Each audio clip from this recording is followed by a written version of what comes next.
What I'm here to talk about today is the fact that your fears serve you absolutely no purpose whatsoever in today's world.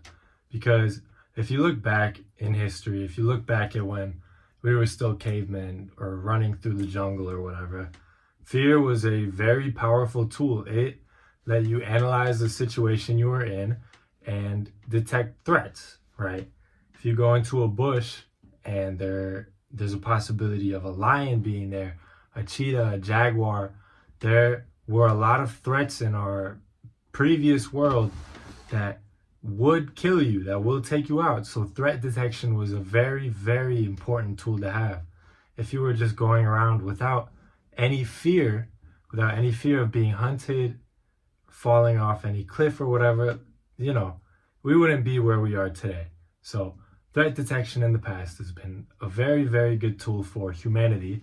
But the problem is that we've developed so quickly as a civilization that evolution and genetics are just not keeping up. So in today's society, what exactly do we have? What life-threatening problems do we face daily? None, right? You're not at risk of starving. You're not at risk of running out of water. You're not at risk of being eaten by a lion or falling off a cliff. There's no day-to-day threats that we face that we need threat detection for. And then instead, we have our threat detection is being used for things that serve us no value. Like, for example, being scared of public speaking. I feel like most people are afraid of going up in front of a large crowd and sharing their thoughts or their ideas. But there's no downside to any outcome of that situation. You're still alive and you're still healthy, whether your presentation was good or not, whether it went well or not, whether the crowd applauded or booed at you. You have all your fingers, still well fed, have enough water, no disease, anything. Like, there's no downside to you performing poorly in an event such as that, right? But we get that same reaction as if it's life or death. Our fight or flight response kicks in when we get into situations like that. Or, if you want to go talk to a pretty girl and your heart starts racing out of your chest, previously, if you look at how we were organized as tribes, rejection from your tribe was a bad thing. If you get left out on your own in the world, likely you're going to die. So being rejected by people, being rejected by society or your people was life or death. But now, if you go talk to somebody and they don't like you, they don't want to talk to you, there's 7-8 billion people in the world and you no longer belong to one tribe. So you're not going to run out of food. You're not going to become an outcast by having one failed conversation with somebody. But like I said, when you start doing these things, your brain still treats them as life or death. Your heart is still racing out of your chest. You get a spike of adrenaline.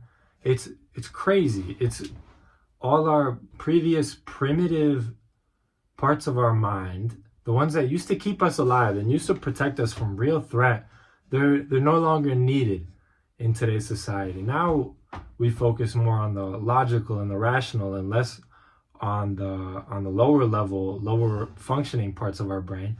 They used to just keep us safe from threats. So whether it's public speaking or going and talking to somebody or, starting a business, let's say, people are afraid of sharing their ideas or believing in their beliefs and maybe creating something they're passionate about, right? They're like, oh, it's not going to work. There's doubts. There's all of this. But look at it. Even if you spend 6 months working on a business, let's say I spend 6 months working on a business right now, you can play it smart. I'm in school right now. I don't have to drop out of school. I don't have to do anything stupid to go and make that happen. But for the next 6 months, I can go start a business and then see where it goes. And, if it does well, it does well. I have everything to gain. If it doesn't do well, then, okay, I wasted 6 months. I'm still in school. I still have a roof over my head. I'm still well fed, still have friends, family. I've lost nothing. I'm back to where I was 6 months ago. But fear stops us from doing these things and taking these leaps of faith because we think we have something to lose. We think we're putting something up at stake. When in reality, if you take a step back, you don't lose anything. You may lose some time, but at the same time, you learn a lot in that process. So you gain a lot of information from it as well. So you could even consider this an equal exchange. But we all treat these things as if we have something to lose. If you go talk to a pretty girl and she rejects you, you didn't lose anything. If you didn't go talk to them at all and you let them walk out of your life, you're at exactly the same step you were as if they rejected you. So you lose nothing. You lose nothing from taking any risk, and you gain nothing from being afraid. You don't protect yourself from anything.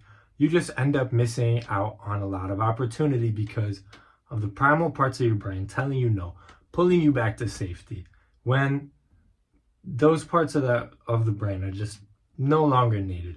So if you see yourself being afraid of situations like this, understand that it's the primal part of your brain that used to keep us safe back in ancient times when we were hunter-gatherers. It's those part of the brain that we've built logic on top of, we've built higher reasoning on top of, but those lower parts of the brain have still remained the same. And it's those parts pulling you back to safety. And it's those parts that make it harder to become successful in today's society. So understand that your brain will work against you in that situation. And be aware of that, see that, and then as an observer, try to walk around that and still make things happen regardless. Because, you'll lose nothing and you have everything to gain. I think that's it for today. And thank you for watching.